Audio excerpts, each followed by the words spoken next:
Okay, Rebecca, who's this? This is cedar. Cedar. And you're going to show us how to show cedar. Okay? Alright, well the first thing you're going to do when you go into the ring is they have you line up.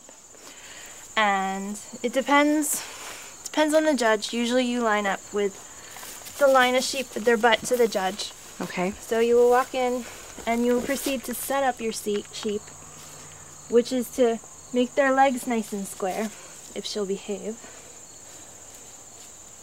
Easy.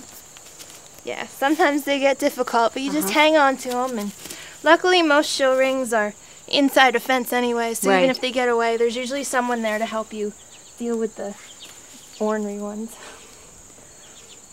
So you square off the feet, if you can. Yeah, you try to. She's not really behaving. That's okay. So after you square off the sheep, and the judge comes out and starts working down the line, and that's when they'll be checking the muscles and everything. And as the judge comes to your sheep, you get ready by bracing them. And then they'll check the butt and the back line, and sometimes they'll check the wool if it's a wool sheep. And that's usually when they'll check for the teeth too.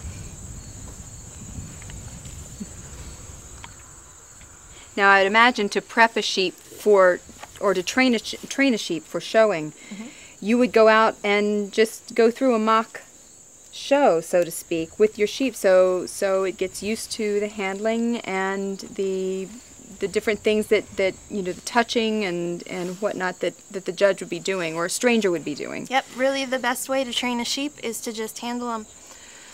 If you're going to be using a halter and need them to know how to be tied and just hold still when they're tied, then that's what you do. We've got the whole pen of show sheep, and each one is just tied by their halter, and they're just hanging out.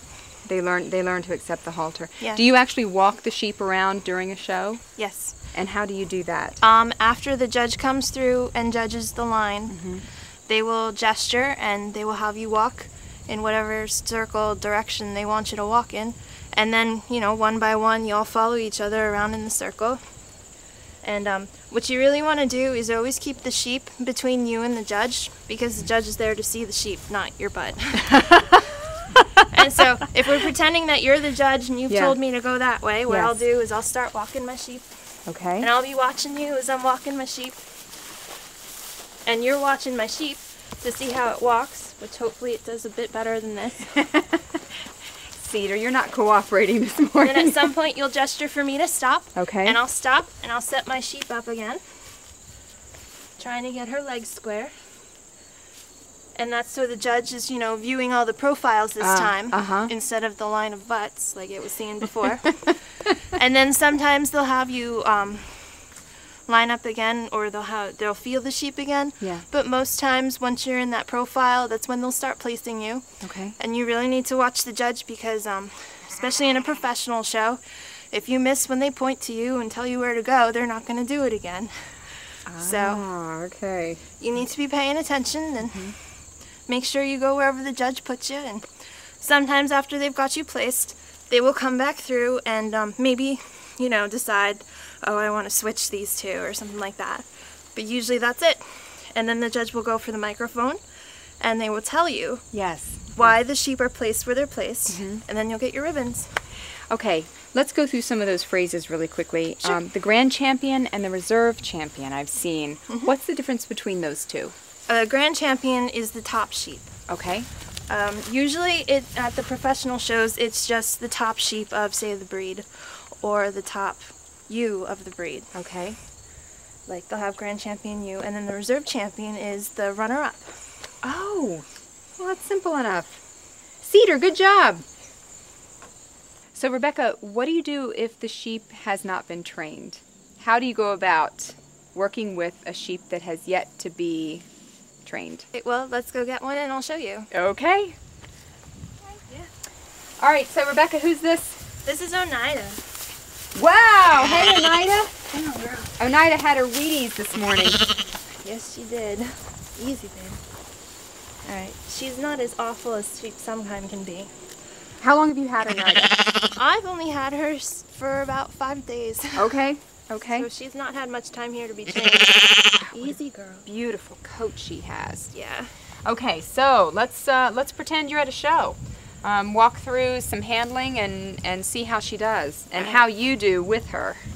Well, you got to go through all the same motions as you would with a trained sheep. Okay. So you need to know how to do it when the sheep's not cooperating. And with horns. Yeah.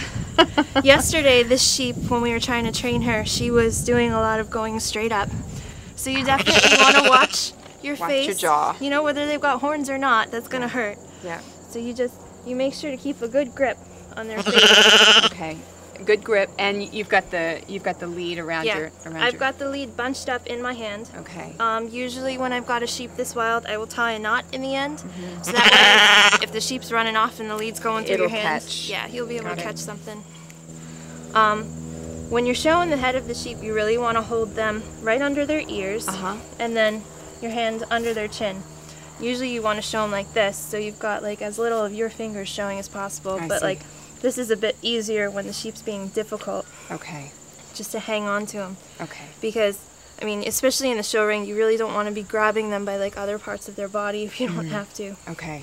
And usually if you've got them in this grip, you can feel when they're going to try to lunge. You know, you don't want to hang on too tight, because if I hang on really tight, she's going to want to fight me. Yes. I want to hang on as tight as I need to be able to, you know, grab her if she tries to go. Okay.